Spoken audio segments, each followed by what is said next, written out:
Salut la compagnie, c'est Jules Melon et aujourd'hui on se retrouve pour un petit podcast sur un film d'horreur américain, précisons-le, sorti donc ce mercredi en salle, Speak No Evil, version donc remake réalisé par James Watkins qui notamment avait fait Hidden Lake, film plus ou moins intéressant dont j'avais parlé il y a quelques années.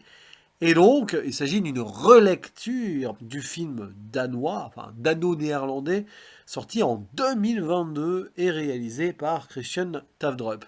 Alors, c'est pas banal en soi un remake aussitôt. Le fait qu'il y en ait un, ça, c'est plus habituel, mais 2 ans à peine après, on pouvait se poser des questions. Et pour interpréter les Britanniques, nous avons James McAvoy, qui est clairement le plus réputé de tous les acteurs et actrices présents dans le film, Monsieur Split, entre autres, mais pas que. Et à ses côtés, on a Ailing Franciosi. Tandis que les Américains sont joués par Mackenzie Davis, que vous avez pu voir dans Terminator Dark Fate, le mal-aimé, mais toujours meilleur que le précédent, et Scott McNairy. Les enfants, quant à eux, sont joués, alors pour la petite américaine, par Alex Westleffler, tandis que le petit britannique, donc Ant, est joué par Dan Howe. Ou Hoff, je sais pas comment on prononce, ça dépend un peu de l'origine de son nom de famille. Mais peu importe, l'histoire donc est vraiment quasi telle qu'elle, en copier-coller, mais dans un contexte différent, de celle du film d'origine. Sauf qu'on n'a plus des Danois et des Néerlandais ici, on a des Américains et des Britanniques qui se rencontrent en Italie, pareil comme dans le film d'origine, mais qui après vont se retrouver donc au Royaume-Uni. Et fait intéressant ici, les Américains sont installés à Londres, parce qu'on n'aurait pas pu faire comme dans le premier film, où du Danemark aux Pays-Bas, on peut aller en voiture. Là, ça aurait été compliqué. Et on voit bien d'ailleurs que le couple, Louise et Ben, vivent mal cette nouvelle vie. Il y a même une tension entre eux. Et leur fille va pas bien. Elle a une certaine anxiété. Et elle a un petit lapin en peluche, alors qu'elle est jeune adolescente. Là aussi, ça rappelle ce que la fille danoise avait dans le film d'origine. Et donc, comme ils ont sympathisé avec ces Britanniques, ces derniers les invitent dans leur maison de campagne pour passer un bon petit week-end tranquille. Sauf que ça ne va pas bien se passer. James McAvoy, alias Paddy, et sa compagne, qui s'appelle Chiara, se comportent bizarrement, notamment avec le fils, donc qui est un petit peu maltraité, ça va crescendo plus en avance dans le film, et qui d'ailleurs, dès son prénom, Ant, j'imagine que c'est pour Anthony, il est un peu déshumanisé, vous voyez, Ant en anglais ça veut dire fourmi. Rien que ça donne le ton. Et donc, les Américains vont se méfier et se sentir pas très bien accueillis d'une certaine manière. C'est moins appuyé et moins psychologique que la version d'origine quand même, mais les faits sont là. Et notamment le personnage de James McAvoy qui est brut de décoffrage à mort et qui est excellent. Alors, c'est amusant parce que ça lorgne sur la comédie dans sa prestation par moment. On se demande s'il en fait pas trop, si c'est voulu. Je pense que oui, dans la tonalité. Mais par exemple, quand il chante le tube des Bengals, Eternal Flame, c'est très drôle, mais en fait, l'histoire ne l'est pas. Parce que les Américains sont en train de tomber dans un piège, à l'image donc du premier film. Alors oui, je ne vais pas faire des va-et-vient pendant 3 heures entre les deux matériaux, mais il y a quelques semaines à peine, j'ai évoqué l'œuvre danoise en podcast aussi.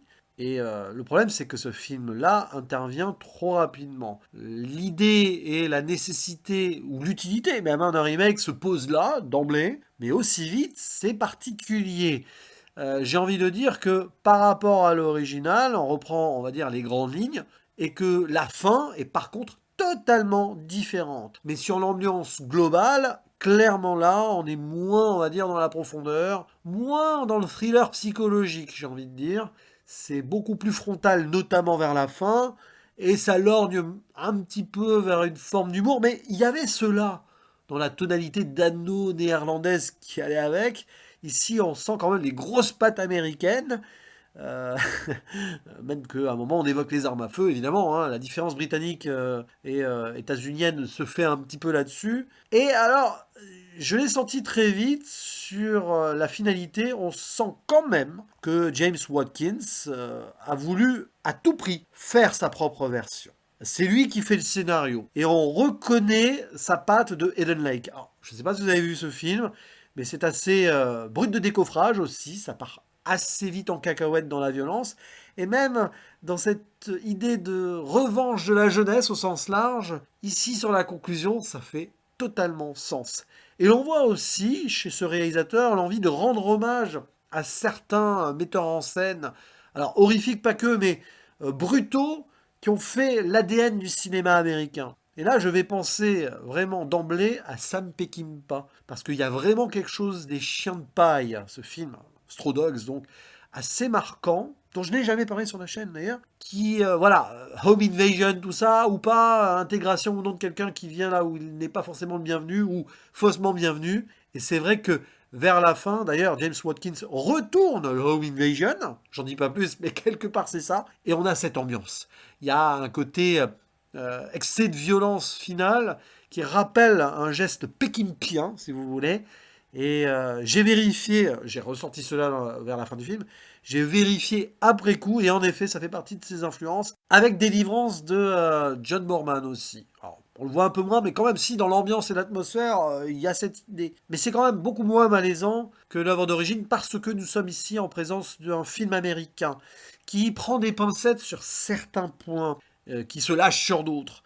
Mais on a ces poncifs-là qui font que justement, cette violence exacerbée finale, elle est propre à l'ADN des USA. Donc c'est pas choquant et ça ne va pas choquer les Américains.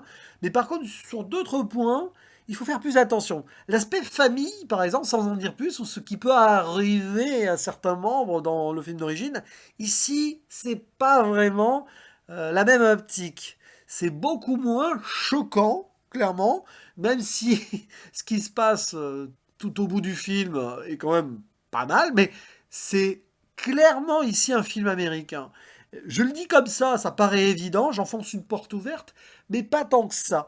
Il y a vraiment l'américanisation de l'œuvre de base, et ça s'assume en tant que tel, avec l'aspect un peu décalé par moment, où tu as l'impression quand même, bah, c'est d'un point de vue américain que le film a été fait, c'est pas qu'on tourne en dérision le côté britannique un peu rural, mais on critique aussi l'Amérique capitaliste, bien sûr. Et le home invasion en soi, il est marrant parce que ce sont quand même des Américains qui viennent s'installer au Royaume-Uni, voilà, à Londres.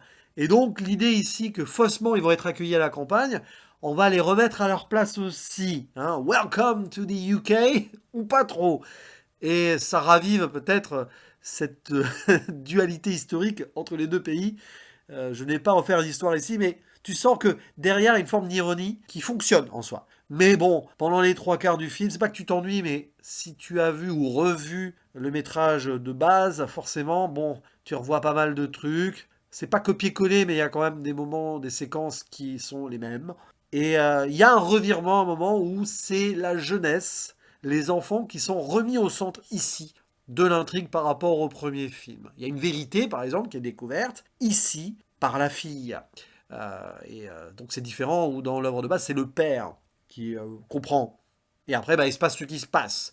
Et c'est vrai que là, à la fin, bienvenue donc dans les films d'antan, entre western et home invasion, donc de celui que j'ai cité tout à l'heure, Sam Peckinpah, mais entre autres. Par contre, forcément, cette conclusion, elle marche du tonnerre, parce que ça explose, ça dégomme enfin les potards. Mais vous ne serez pas surpris, les codes sont déjà préinstallés, et donc oui, c'est une œuvre 100% venue des États-Unis, et franchement, c'est bien, mais c'est-à-dire que tu as l'impression d'avoir déjà vu ça 1000 fois, alors que l'œuvre de base, c'était quelque chose de vraiment à part, de dépaysant. Là, tu as envie de dire qu'il repayse, si vous voulez, dans les codes du Home Invasion Revenge Movie plus traditionnel. Après avoir fait monter une sauce qui finalement, à la fin, prend autrement. Mais du coup, j'ai envie de dire que dans sa globalité, le film n'est pas forcément réussi.